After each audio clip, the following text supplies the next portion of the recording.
Thank You White Knights is supported by ExclusiveWellnessClub.com, home of wellness products for the health conscious such as MMS1 and 2, Lugol's iodine, DMSO, colloidal silver and MSM at ExclusiveWellnessClub.com, shipping outside the United States available. Link below. Hello and welcome to Our Galactic Family. I'm Graham Douillet. My guest today is retired U.S. Army Sergeant Clifford Stone, who served for 22 years in the Army and was a member of a top-secret UFO crash recovery operation. His role included serving as an interface between the government and extraterrestrial visitors.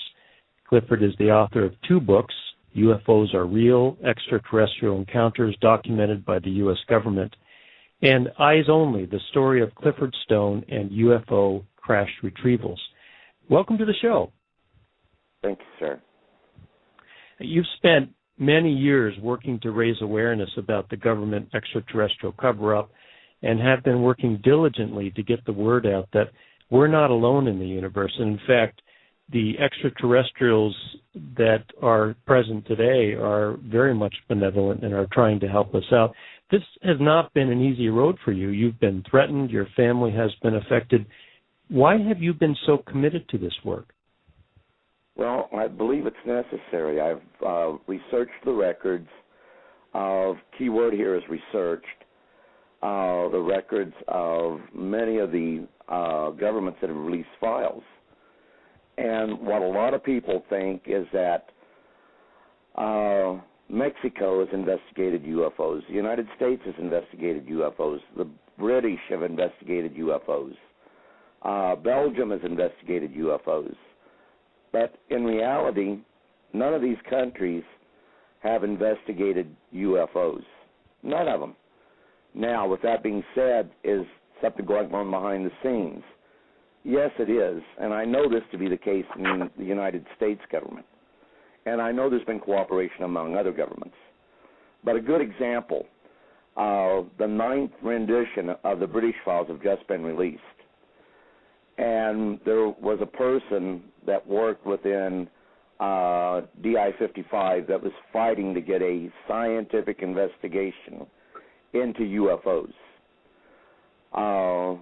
They finally got that. The report was finalized in 2000. It was classified secret, UK eyes only, something like that. But along about 2007, they declassified it. But with that being said, he was making it clear there, all we do is file. We don't investigate anything. And they had good cases in there that really reflected some type of physical craft being involved, so much so that they asked the U.S. government, were they making illegal flights of the, quote, Aurora aircraft, unquote. And, of course, the U.S. government denied this. And for listeners that aren't aware of the Aurora craft, perhaps you can describe that. Well, the Aurora craft was supposed to be a Mach 3 or Mach 4 experimental aircraft that they were working on to replace at the time the best spy aircraft we had, which was the SR-71, which was going into retirement. Now, I can tell you the drawings in the British files showing the craft they were shown looks very closely like RX-33, a hypersonic aircraft that NASA was working on. And very possibly they did have a prototype of that. So to say Aurora doesn't exist is one thing. To say that something was not on the drawing board may have even went to the point where they had a prototype that looked similar to what they were seeing in British skies. That's a fact, and you can download pictures of it off NASA websites. But, you know, being there, knowing they were taken more serious than what governments are taking them for, even the scientific study, from what I'm gathering right now, by studying the British papers that was released, one of the questions that was asked, they requested the database for the report that the British did, the Sumerian 3 volumes. Well, the British put it this way. Question number 5. The database was destroyed once the project ended. Only the reports remain. Had to stop to do some real work. That's telling me they really didn't take it serious. It was, oh, God, do I have to do this? So the report's interesting, really, really interesting. They have all these things that they even acknowledge there's no cooperation among governments. And so you have taken upon yourself to go in further, to do more research, to shine a light on this issue and raise awareness. You participated in a press conference with Dr. Stephen Greer of the Disclosure Project and others at the National Press Club in 2001, and you said, quote, "The absence of evidence is not the evidence of absence, and that the evidence has been denied to the American people." Do you see that the government cover-up, at least from the United States, other countries are starting to release more and more information? Do you see that we're going to be getting more information disseminated to the population this year? Do you see that disclosure is gearing up to happen this year? The only way that's going to happen is if there is hard evidence, say DNA from extraterrestrial source, or some hardware. Now, with that being said, every nation states they don't have any of this. Yet within the U.S. government files alone, not Blue Book, okay, outside of Blue Book, there are files that clearly indicate, like the CIA has a file, where they did a field exploitation of an unidentified flying object in the Congo in 1960. The OSI files have case files where they have gone, and in one instance even tried to retrieve from Mexico debris of objects that came from UFOs, and in instances even tried to go to locations where UFOs were reported to have crashed. Now, they had the Air Force Continental Intelligence Command who came in and said, "Thank you, OSI, we'll take it from here." Then they had the 4602nd Air Intelligence Service Squadron that even under Blue Book, in accordance with Air Force Regulation 200-2, which controlled the investigation of UFOs, even said that you would report them to the detachment closest to you of the 4602nd. They would come in and tell OSI, "Thank you, we'll take it from here." And in instances that makes clear there was debris that was recovered. Well, once it goes to wherever the 4602nd took the debris, which it doesn't make it clear where they took it to, the object that was recovered, our Air Force Continental Intelligence Command, now all information ceases. Nothing comes out that says what it is. One interesting case was where a meteor fell, crashed through a roof, hit a woman, injured her, and of course it was supposed to be a meteor. Well, a helicopter at the direction of the 4602nd from the Air Rescue Squadron at the base goes out, picks up the object, takes it back to the air base, turns it over to the representatives of the 4602nd, who fly it to Wright-Patterson Air Force Base. This is documented, what I'm telling you. I have the documents. The husband comes home. He's upset. He asks for it back, and they refuse to let him have it back. A month later, they still haven't gotten it back. He retains a lawyer, and they're going to fight to try to get it back. To the best of my knowledge, based on the documentation that I have, that is from Air Force Office of Special Investigation files, the object was never returned, and to this day, they refer to it as being a meteorite. Well, first of all, a meteorite falling through the roof isn't going to fall through a roof of a house, hit a table, bounce off, hit the woman, and bruise her. If it's that massive, it's going to come through the roof, go through the table, go through the floor, and leave an impact area and if it's a concrete floor and the concrete and the low earth underneath, I go through the floor and make a crater underneath the floor.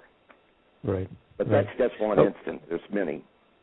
Could we talk about your direct experience? You were involved with, if I understand correctly, roughly a dozen different crash sites starting in 1969, and the purpose was to obtain off-Earth technology for the benefit of military operations. You recovered craft and interfaced with extraterrestrials, some alive, some not, and your division cataloged 57 different races. You were able to communicate with these beings telepathically, and you could feel the emotions they were feeling. And I understand that you've had this ability since you were a child. Before we get into the actual crashes and what you experienced,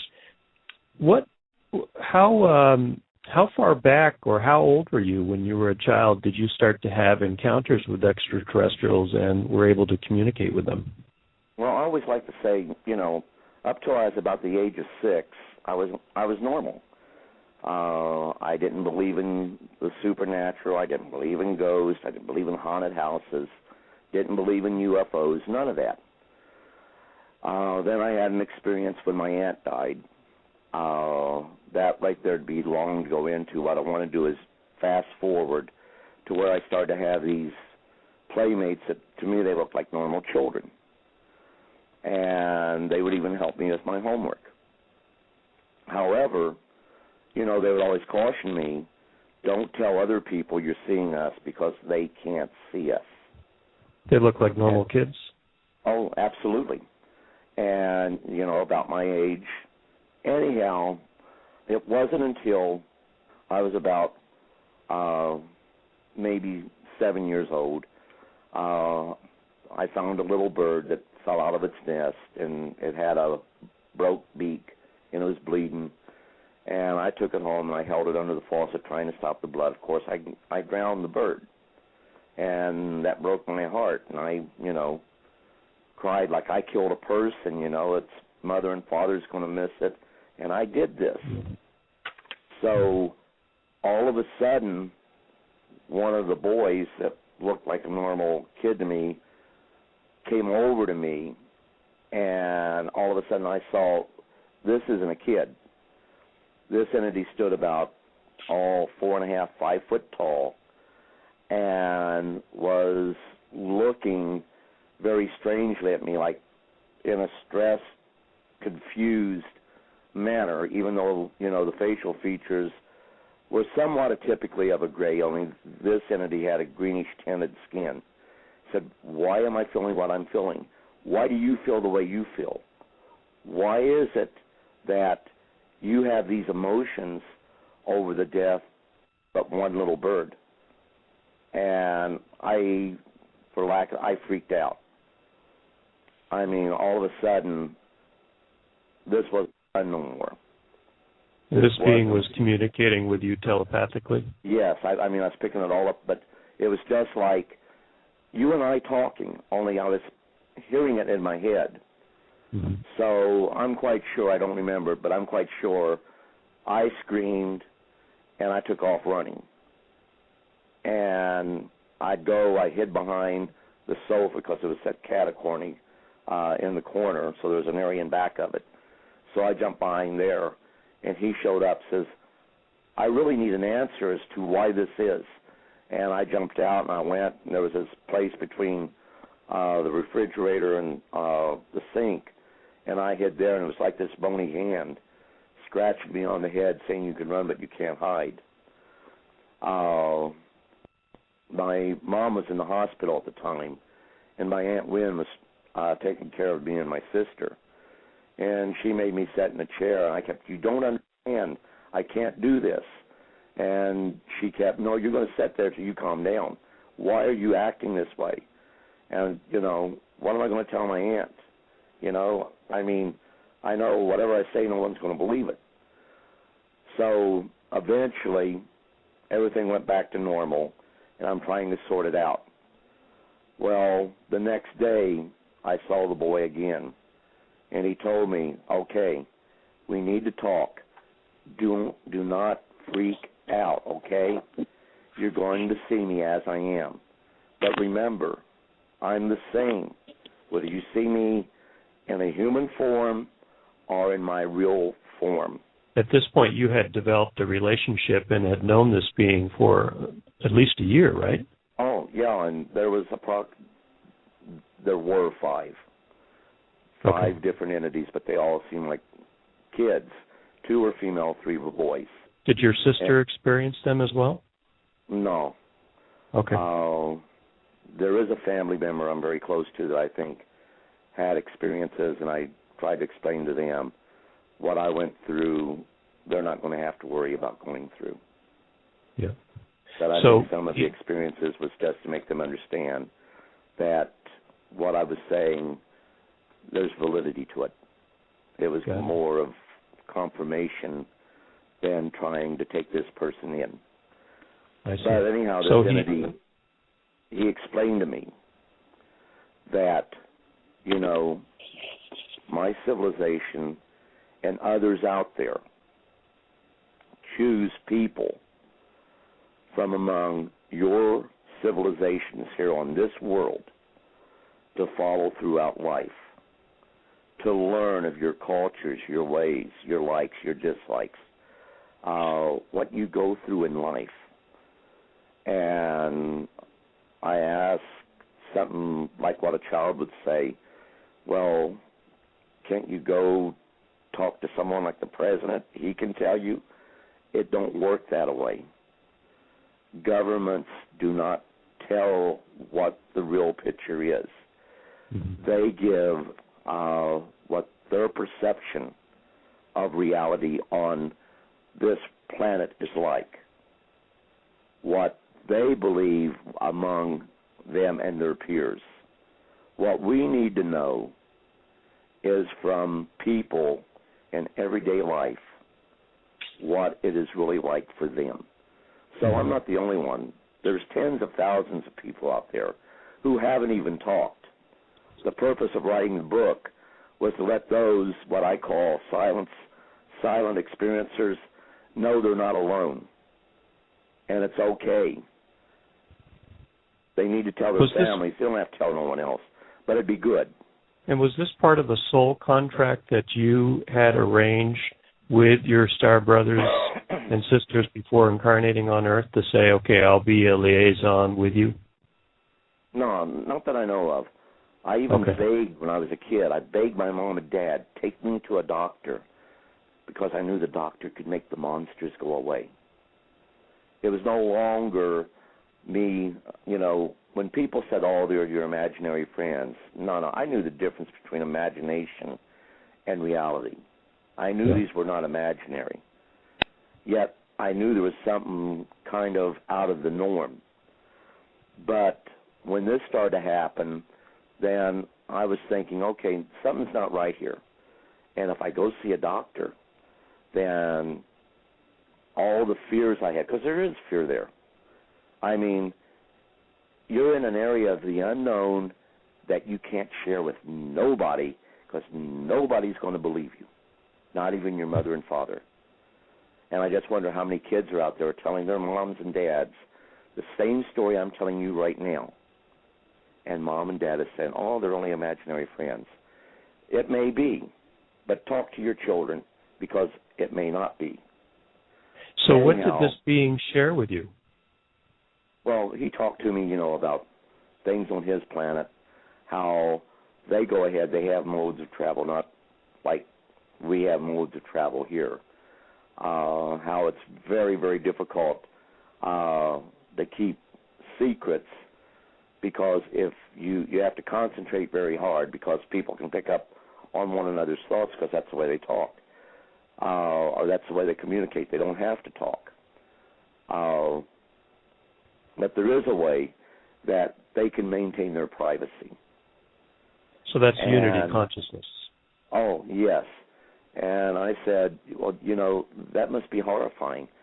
Everybody knows your thoughts. Says, no. It works well with you people. But within my society, it doesn't work that way. And I asked, well, you know, here people marry okay, this is going to sound crazy, okay, but, remember, I'm from late 40, so in the 50s, we really did believe the stork brought the babies, okay? And I brought it up about the people get married, and they have this big bird they call a stork that brings kids, and I'm not sure where the kids come from. I think heaven. And he looked at me, is that what you truly believe? And I said, yeah, that's the way it works. So he explained to me the way it really worked in the same way that a father for the first time would try to explain to a child, right? And of course I was about 8 years old at this time. And I sat back and I thought, okay, I'm never going to have kids. That isn't going to happen. But he explained how, love is universal, that hate and anger, try to avoid it as much as possible, even though these are emotions that even his people have problems with. But, he even hit up on it. If someone does something wrong, it makes you a bigger person if you forgive. Do you know what planet he was from or what dimension? It's from a planet that's approximately 100 light years from planet Earth. It takes them an hour and 40 minutes to get here from there, traveling through what they, for lack of a better term, I call traversable wormholes. They manipulate space-time. They're not traveling faster than the speed of light. I do know when they manipulate space-time, they're actually traveling.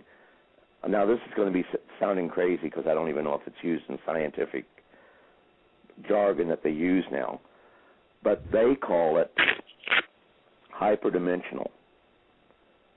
And the way that is explained to me, it's like you're traversing many other dimensions, but you have a guidance system that gets you from point A to point B with no problem. So, but it's important they come outside of, they re-enter our realm of reality outside of our atmosphere. Because if they enter inside, there's a major release of energy, and it causes a very, very large sonic boom. And it can travel, it can hit an area anywhere from 200 to 500 miles in diameter, depending on what their altitude is within our atmosphere. So it's very important that they enter our reality outside of the atmosphere, then enter our atmosphere. And you refer to them as fast walkers, right, when they're doing this type of space travel?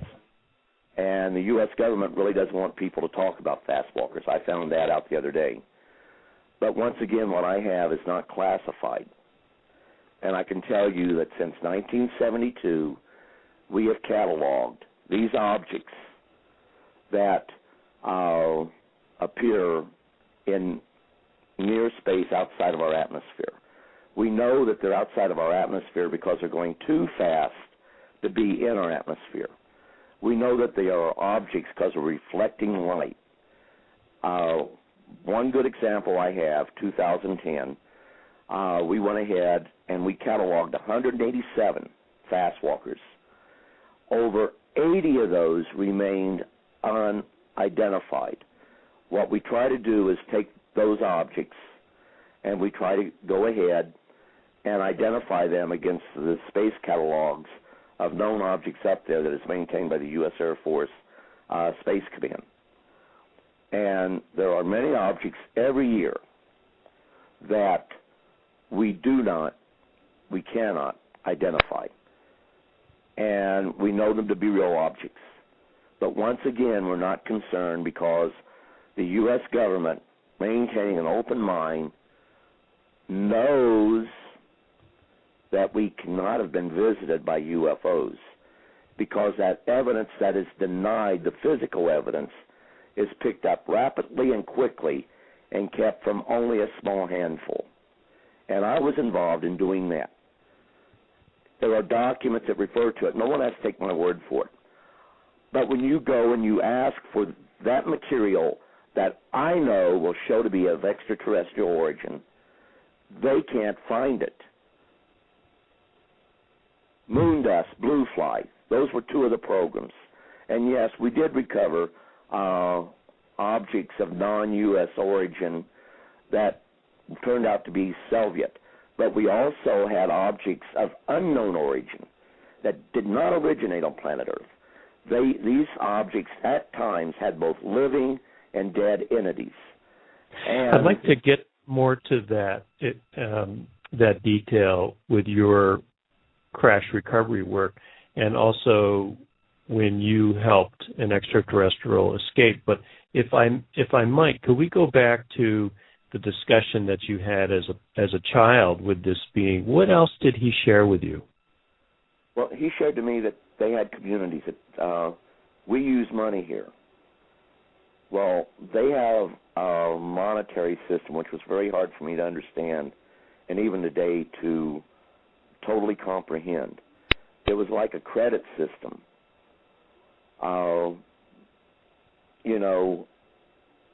It wasn't like our system. It wasn't that you had rich people, poor people, middle class.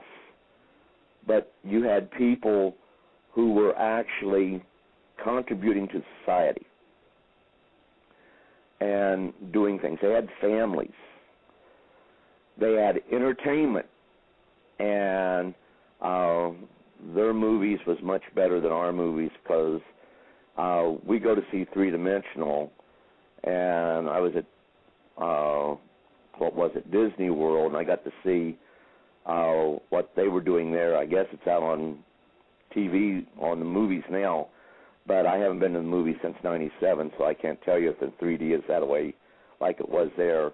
But it was like, the pictures jumped right out at you because it wasn't red and blue cellophane anymore. They're different types of glasses. But there, like he had a little stone, a little gem I could hold in my hand. And with that little gem, I could look and I could see a three-dimensional light, like it was animated, of his planet, of his family. I could see other things that he wanted me to see, or even what I wanted to see. And I had that until I showed it to one other person. Then it was decided, this isn't cool, you need to return that, which I had to. But did they share with you why they were on Earth and what their mission was? Back during the early days, they actually communicated with the ancient cultures. Mm-hmm. Now, they didn't share advanced technology like, here's how you make a rocket ship, here's how you make an atomic bomb. But they showed them things of scientific curiosity. For example, they shared certain technologies with the Egyptians. Anybody that thinks that they just dreamed up how to make the pyramids and the Sphinx, that didn't just happen. Mm-hmm. There were certain technologies, and it has to do a whole lot with mathematical probabilities that they shared with them. And essentially what they did, they fired their imagination and their thought by the instructions that they gave them. And like with us right now, we will try to back engineer certain items. If they gave us the advanced technology that they have, we would cease to exist as individual societies. We really would. It would because we wouldn't know how to use it? Well, one thing, we have to assimilate it into our culture, make it part of our culture, and that way it becomes part of our everyday life. If we got all of this advanced technology all at once, it would eliminate hundreds of thousands of jobs. It would totally crush our economic base. And this is worldwide. This would ultimately lead to chaos throughout the world. This is something they don't want. Remember, our visitors is part of keeping it quiet is them being here. Barney and Betty Hill, Barney said, I want to remember. Or Betty said, I want to remember. And they said, we can't let you remember. No one must know that we're doing this. Well, they needed to keep it quiet too. But they realized this would happen. We realized that this would happen. It was even brought up in the Royal Society in 2010 when they were asking what impact it would have on society should we just merely acknowledge, hey, we got a radio signal from 1 billion miles out in space, 1 billion light years out in space. So, yeah, there's concern on our part, there's concern on their part. But at the same time, releasing information to say, hey, look, folks, there are things going on. You don't have to worry about an invasion. But you need to know, UFOs are real. They're from highly advanced civilizations. They mean us no harm. So, we need to stop calling people crazy. Yeah. We need to stop really ridiculing people for what they have seen. And a lot of people feel that this year, 2012, and I'm thinking about the Mayan calendar, a lot of people refer to this year, 2012, particularly at the end of the year in December, as the shift or ascension, that our galactic brothers and sisters are assisting to help the Earth evolve and are trying to do it mindfully and cautiously and carefully, but wanting to bring this technology to Earth to help and to help with system changes, economical changes being one. You referenced that. Institutions such as how government structures are set up to really help bring about a significant change to assist the world and get us to a place out of a place of separateness to a place of peace, to a place of love and harmony, consistent with these higher dimensional beings and what they experience. Is this your understanding as well? Do you have a sense of how things are unfolding? It's going to happen this year, and I know that for a fact. December 21st, 2012, I predict this now, will come and pass. December 22nd, the sun will rise. I know I'm making a lot of enemies by saying that, but I'm still in contact, and I know that. I know that for a fact. And the only reason I know that and the only reason they even bothered to even bring it up to me was because they knew how I was when I was a kid, when people said the world's going to end on this day. There was one time in Kentucky, 200 people went into this cave and they were going to stay in there because the world was going to end. I stayed up all night watching for the moon turn to blood. But, that isn't going to happen. We're going through certain climatic changes right now. And there are things that we have done to our planet that they're trying to help us to change.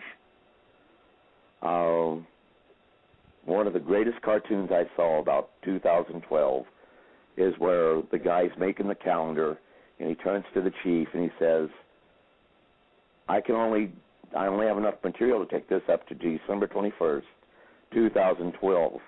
He says this is going to create a lot of problems for people in the future. Well, actually, they believe that the Mayans did. It's going to be a new beginning. Mm-hmm. Whether it's going to be good or bad depends on what we did up to that point. So you don't foresee any Armageddon or the world actually coming to an end or blowing up or anything like that. It sounds like what you believe is. If you look at the world right now, there's Armageddons going on all over the place. I mean, how many people the night before would have thought what happened there in Aurora, Colorado would happen? How many people think about what's going on in the Middle East right now, with not just us fighting there, but several other countries fighting and struggling to come out under the tyranny of their own governments? How many people stop and think that for lack of a crust of bread before the clock strikes midnight tonight, 10,000 children are going to die. And you know what? None of it's necessary. True. If True. people would just learn how to grow more spiritual. And I'm not talking religion. I'm Catholic. That's my religion. But even if I was not Catholic, if I was not religious per se, I could still have that spiritual intensity about me, which everyone should have. And that, simply put, is meaning to care what happens to the other person. And I'm not talking about sympathy. The world don't need sympathy. What we need is what we call empathy. And empathy is meaning having an understanding of what others are going through. From that empathy, then we can go ahead and get a sense of constructive sympathy in which we do those little bits and pieces that we can out of a burning desire within our soul to help others for the betterment of all humanity. I appreciate you speaking to that and appreciate what you're saying. And just going back to what you shared earlier, that we have beings that are here to help us, and they are coming from a higher evolved state. It sounds like you're not in agreement that we're going to see some major shifts as discussed around the end of December. I think, to your point, we clearly have a ways to go to getting to a place of getting out of the civil unrest and the extreme conflict and horrors that we're seeing on planet Earth right now. But it sounds like you do have hope that with our galactic brothers and sisters, we'll get to a better place with their help eventually. Oh, absolutely. Every time, and I am not going to divulge names here, but every time that they have went and they have shut down missile silos, or they have knocked missiles, made them ineffective while they were in flight, what they did was some of the people were picking up messages in their heads, and they were simply being taught, do not be afraid. We mean you no harm. We are just showing that if we were hostile, if we meant you harm, what we could do. And no one was ever hurt in any of those. So a person's interpretation of, this was a hostile act. Well, as a member of the military, I would consider this a hostile act because, wait a minute, they're interfering with our weapon systems, and we need effective countermeasures. But that's military thought. As a spiritual person, I see it as, they're showing us that if they really meant us harm, they could have taken us out a long time ago. Mm-hmm. But yet to reassure the people, because you're afraid. When you're in that missile silo and your missiles start to launch going towards their target, you know this is the end of the world as we know it. Because once they launch, they have specific program sites they're going to. The other side's going to launch, and it's going to mean World War III. And there's nothing you can do to stop it. About 2 seconds before countdown, they shut down. Other instance, your missiles are just shutting down. There's nothing you can do to stop it. And you know, this, for whatever time these missiles are down, leaves us defenseless. Both are scary scenarios. Both have happened. Their missiles went on launch sequence and were about to launch. 2 seconds before they were launched, the engines even started up. 2 seconds before they were to go ahead and leave their silos, everything started to shut down. Wow. But at the same time, the ones there in the silos, they were being told, do not be afraid, we mean you no harm. But, the whole situation is also, it shows, we needed to think about it. A lot of this stuff could have played behind the scenes very much in bringing about an end to the Cold War. In short, I guess I'm saying now, Reagan had it right. And when Reagan said, Mr. Gorbachev, I can't help but think that if we were all at once faced with a hostile threat from outside of our planet, how quickly the world would unite, and you and I would be allies in a common defense against an unknown enemy. Okay, but they showed that they could be a threat if they wanted to be. Right, and right, to reiterate what you're saying, there is no threat from our star brothers and sisters. I wanted Absolutely. to, and I'm just I wanted to just be mindful of the remaining time that we have, and you've been very gracious.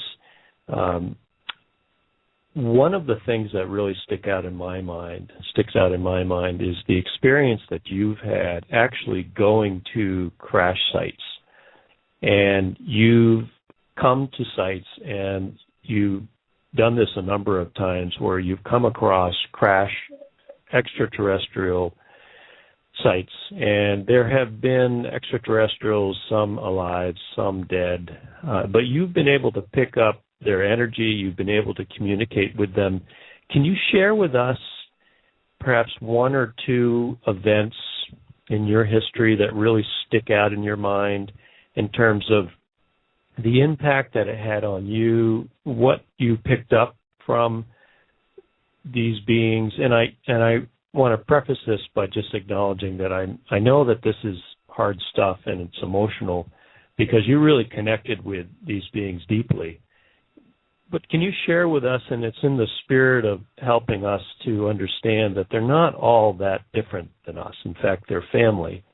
And some of the things that I've caught in previous interviews that you've shared have included how you were able to pick up feelings of them not seeing their family again, and feelings of fear. And so I'm wondering if you could just speak to a couple of events that have really stuck out in your mind with the work that you've done. Well, if you will, let me go with two, then if we have time, we'll go into the third one, but it takes more than an hour. But like the one that back in Indiantown Gap, Pennsylvania, this was in '69. We were on a field training exercise there at Indiantown Gap. I was with 36 Civil Affairs. It was part of the 96 Civil Affairs group. We got a call sometime, I don't know, early morning hours, 2, 3 in the morning, that we were going to be the NBC quick response team to a aircraft, possibly of Soviet origin, that went down on the other side of Indiantown Gap from where we were. We were told we would be the B team because they already had another team there. And normally you have one team shows up within 2 hours and another team that shows up within 4 hours to back up the first team that got there. So I was told, go ahead, disconnect from my switchboard in the back of the Deuce and a Half and move out with a convoy of several vehicles and head to the site. Well, as we approached the site, I could see that they already had lights up around what we were identifying as a crash site. When we got there, we went into asking where they wanted our vehicles located, and we call it staging. They went ahead, directed my truck over fairly close to where the crash site was, and ordered some other people to start connecting up the switchboard. I was told by this guy that I always called the colonel. He was always in civilian clothes, but we always knew he was in charge. And he told me, son, I need you to take your Geiger counter, and I need you to move towards the craft and call back your readings you're getting. So I took the Geiger counter, and I started to move towards the craft. Well, immediately I saw the craft was like hill-shaped, that it wasn't like any known configuration of any aircraft that I knew of. But then I started to get these real weird feelings, like, depression, sorrow, lack of loss, feelings that you're never going, how do you say goodbye to people you love? Like you know you're not going to survive it. Anyhow, I kept going, and I told this guy, I don't feel comfortable. I need an officer up here. And he says, it's okay, son, just call back what your readings are. And I'd get peak readings, and they'd drop to normal, peak readings, and they'd drop to normal. Peak readings was about 0.07, 0.08 milliroentgens, which is higher than normal background radiation, but not in a dangerous level. When I got to the top, I looked down, and you could see like the little canopy on top of the craft. But to the best of my knowledge, the canopy didn't open. On the side was like a kidney-shaped door, and it was swung open, and I saw this entity running out about half torso with its arms outstretched, and the head out. The head, the eyes was pointing off to its left, but I knew this entity was dead. So I went ahead and I was telling the guy that I was calling the colonel, I says, I really need an officer up here now. And he says, what do you see? I said, I see a body, and the body's not human. I said, this craft didn't come from anywhere on this planet. And he said, okay, son, it's okay. Come on back down. And I started back down, and I went, and I just stared at him. I shook my head left to right, and I was telling him, that's not a Soviet aircraft. That did not originate on this planet. I use words I can't use on the radio, but I made it clear, darn him for putting me in that situation and making me have to go through what I did. And I felt, you knew. But anyhow, they told me to get back in the deuce and a half, and I was to remain there and monitor my switchboard that's connected up to, I believe, 20 fuel phones, and monitor the command net and the operations net on the Prick 25s. Those were two field radios. They had a runner right outside the pickup. If I needed to get somebody to talk to somebody on the command net, I was to send the runner. So that went on. I know they took the body someplace. I know they went ahead, took the craft someplace. I do believe the craft did go to Wright-Patterson initially. That does not mean it stayed there. But we have, at the time, as the Air Tactical Intelligence Center, and that was considered a safe haven area, highly secured, highly classified, where should any debris of, say, a hostile or potential hostile country came into our possession, we could check it over for their technological capabilities. We did the same thing with objects of unknown origin that didn't originate on this planet. Also, they had a laboratory there that would be very good for dissection of our visitors, but that doesn't necessarily mean that they stay there. I also believe ultimately we gave back the cadavers simply because they have respect for their dead also. But the next morning I was told, okay, pack up. You're finished here. Cleanup crew will take it from here. And we moved on out. I had to go on back because the exercise was over. So the vehicles that was taken from where we were at, all of us went back to Fort Lee, Virginia, and the little convoy we had at that time. The next time that I had an incident was when they told me that they had an incident and they needed me to talk with an individual. Well, I knew immediately what that meant. But as we drove, I was trying to prepare myself because you're never ready for the next incident. And as we got closer, I remember we were driving up, and I saw, out in a wooded area, this one-level building. and it was, a long building, but just one level. There's no second story to it. I went in through the door on the side. We walked down the corridor to a room that was about 2 or 3 doors down, and I believe it was off to the right. All the windows were boarded up and all that. And as soon as I got in there, I started to feel a little sick, like, I ate the wrong food. And I started to feel anxiety, and I felt afraid. And I looked down, and what we'd call a typical gray was there. And he looked up at me, and immediately, just like I'm talking to you, only it was in my head, I heard, "I am afraid." And I'm pretty sure I said it verbally. But I went ahead and I said, "Yes, I know." Mm-hmm. And I'm pretty sure he got left behind. That when a craft goes down and we know about it, we immediately try to get there to recover it. At one time, they did call it Project Pounce. I don't know what they call it now. But they would usually hit it with what they call a SAT team, a sabotage alert team. And normally these were made up of intelligence groups.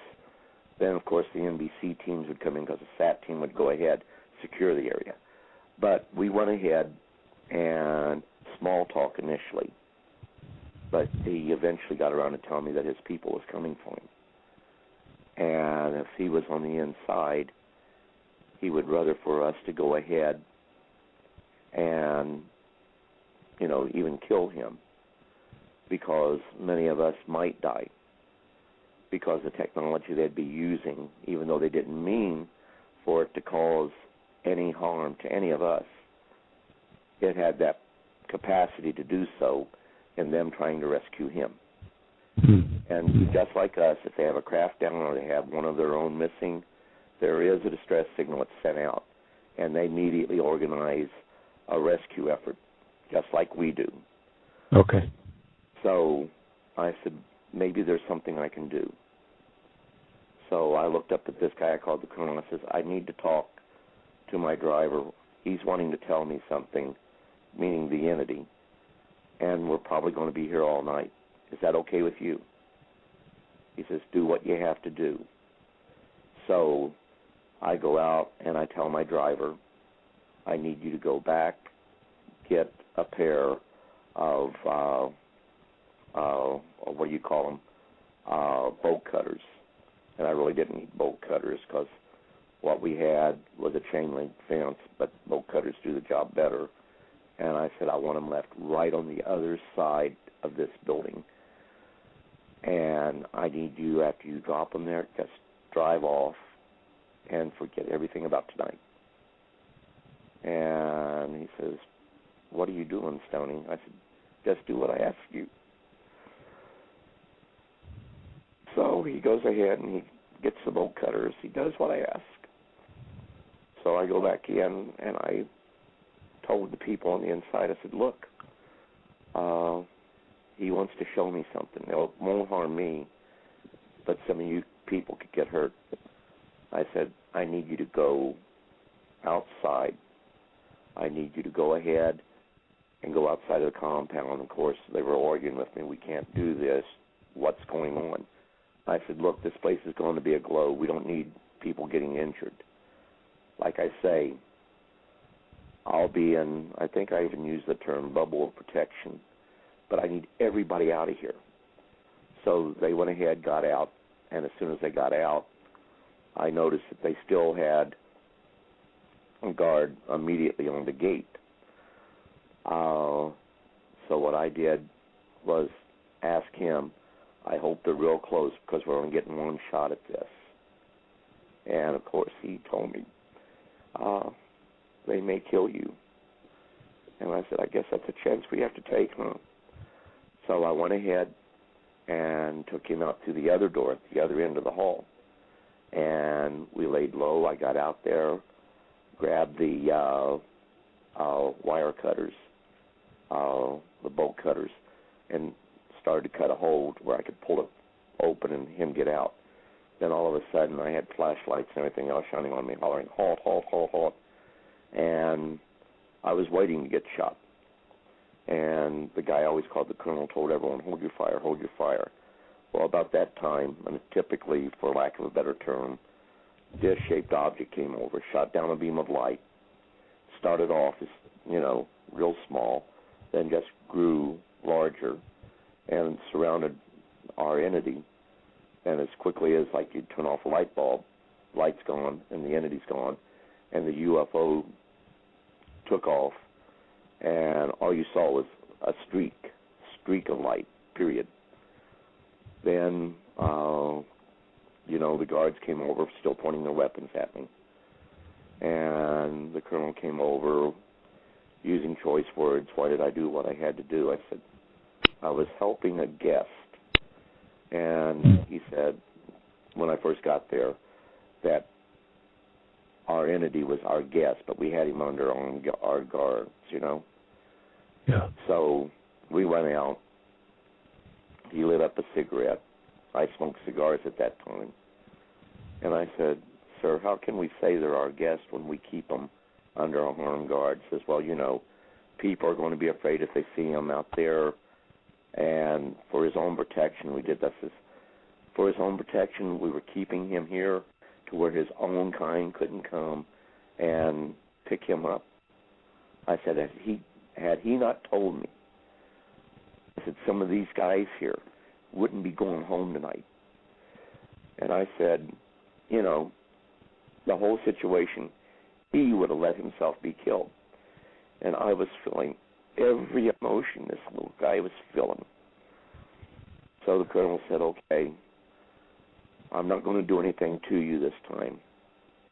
He says, but in the future, please tell me what you're going to do before you do it.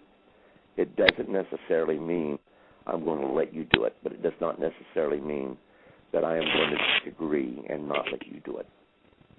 But it's important. Then he turned and looked at me and smiled and said, you almost went home tonight in a body bag. You know that? And I said, yes, sir, but I was willing to make that sacrifice because, in the words of a great man that lived 2,000 years ago, we know not what we do. So he got to go back. And, of course, I was talked to by this guy and a couple of others the next day. And in the book, it talks about my experiences. What people don't understand when I'm talking about it, I'm reliving it. In living color, I see what's going on in front of me. And only people who have served in combat or went through these types of experiences can understand what I'm talking about. Or that I went through some traumatizing situations. And I know that's hard for people to understand. No one's taught me how to not break down yet. I'm working on it. I understand that it's very difficult for you to relive these experiences, and it sounds like you really are. And I just so appreciate, and I know our listeners appreciate too, your willingness to share and help get the word out and doing it with courage and integrity. So I certainly appreciate your time today and what you shared. It's so important as we get the word out about how our galactic family are indeed family, and they're here to help us. So I am very appreciative of all your work. Clifford Stone, thank you so much for your time today, sir. Thank you, sir, and to you and your listeners, God bless. This is Thank You White Knights, and I hope you enjoyed this video. For updates and to go to the source of this article, please find the link below the YouTube screen while watching in YouTube. For the latest news and updates, please visit thankyouwhiteknights.com.